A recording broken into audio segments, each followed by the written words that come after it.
नमस्कार दोस्तों, आप देख रहे हैं KK7 न्यूज। मैं हूं चीफ एडिटर कृष्ण कुमार कसौदन। इस वक्त की बड़ी और अहम खबर भारत नेपाल अंतर्राष्ट्रीय सीमा से आ रही है, जहां सुरक्षा एजेंसियों ने हाई अलर्ट जारी किया है। खुफिया रिपोर्टों के अनुसार करीब 30 से अधिक पाकिस्तानी और बांग्लादेशी नागरिक नेपाल के रास्ते भारत में घुसपैठ की कोशिश में है।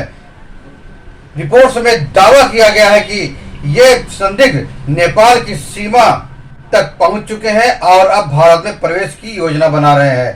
सशस्त्र सीमा बल यानी एसएसबी की 42वीं वाहिनी के सेनानायक गंगा सिंह उदावत ने जानकारी दी है कि नेपाल में 35 से 37 संदिग्ध नागरिक देखे गए हैं। उन्होंने बताया कि एसएसबी पूरी तरह सतर्क है और घुसपैठ की हर कोशिश को नाकाम करने के लिए 24 घंटे निगरानी कर रही है। भारत नेपाल सीमा पर सुरक्षा व्यवस्था को और भी कड़ा कर दिया गया है।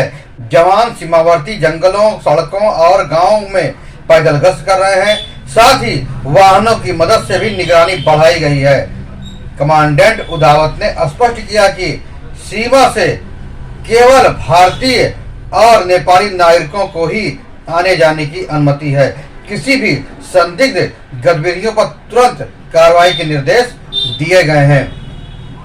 नेपाल सीमा से संभावित घुसपैठ की सूचना न केवल सुरक्षा एजेंसियों के लिए बल्कि देश की आम जनता के लिए गंभीर चिंता का विषय है। जब पड़ोसी देशों के रास्ते से विदेशी नागरिक घुसपैठ करने की कोशिश करें तो यह न केवल सीमाई सुरक्षा को चुनौती देता है बल्कि देश की आंतरिक शांति और व्यवस्था पर भी खतरा पैदा करता है। ऐसे हालात में सशस्त्र सीमा बल यानी एसएसबी द्वारा दिखाई गई सतर्कता और कड़ी निगरानी सराहनीय है। जवानों की 24 घंटे चल रही गश्त सीमावर्ती गांव और जंगलों में भी जारी है।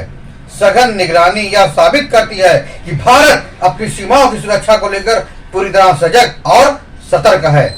किसी भी प्रकार की चूक के लिए तैयार नहीं है। सुरक्षा एजेंसियों द्वारा लागू की गई सख्त जांच की प्रक्रिया केवल भारतीय और नेपाली नागरिकों को सीमा पार करने की अनुमति देता है। यह दर्शाता है कि अब कोई भी संदिग्ध चुपके से भारत में दाखिल नहीं हो सकेगा। लेकिन सिर्फ सुरक्षा बलों की सतर्कता ही पर्याप्त नहीं है। इस समय देशवासियों को भी जिम्मेदारी बनती है कि वे पूरी सजगता के साथ अपने आसपास की गतिविधियों पर नजर रखें। यदि किसी भी संदिग्ध व्यक्ति और गतिविधि की जानकारी मिलती है तो बिना देर किए संबंधित प्रशासन या सुरक्षा एजेंसियों को सूचित करें, क्योंकि जब जनता और सुरक्षा एजेंसियां एकजुट होकर काम करती हैं तभी देश को भीतर और बाहर से सुरक्षित रखा जा सकता है। KK7 न्यूज की टीम इस पूरे घटनाक्रम पर लगातार नजर बनाए हुए है।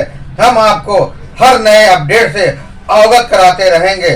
फिर मिलेंगे एक और बड़ी खबर के साथ। तब तक के लिए जय हिंद, वंदे मातरम।